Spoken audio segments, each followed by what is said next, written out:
আমি আমার পোলারে দিনই শিক্ষা দেই নাই। আমি আমার পোলারে বড় করণের লাইগা খালি পড়ালেখাই করাইছি, দিনই শিক্ষা দেই নাই, আখলাকের শিক্ষা দেই নাই। 10-12টা কোচিং করাইছি, টিচার রেখা পড়াইছি, স্কুলে নিছি, মাদ্রাসায় নেই নাই, কোরআনের শিক্ষা তারে দেই নাই। এর লিগেই আমার কপালে এই পরিণাম। আজকে বৃদ্ধাশ্রমের লিগেই আমার কপালে জুটছে। যদি আল্লাহ শিক্ষা দিতাম তাইলে তাইলে আজকে আমার এই অবস্থা হইতো না। জীবনে কোনোদিন দেখছেন কোন আলেম গো বাপ মা বৃদ্ধাশ্রমে গেছে? যায় নাই। কোন আলেমের বাপ মা বৃদ্ধাশ্রমে যায় না।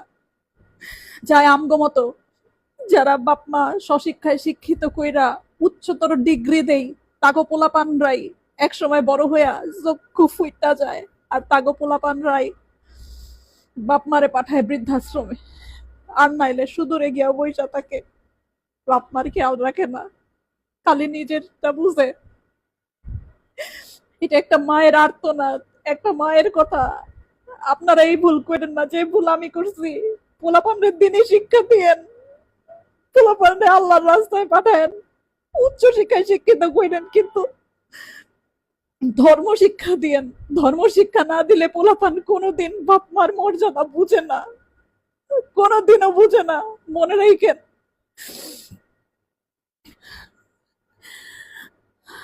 এই বুড়া বয়সে এখন বৃদ্ধাশ্রমে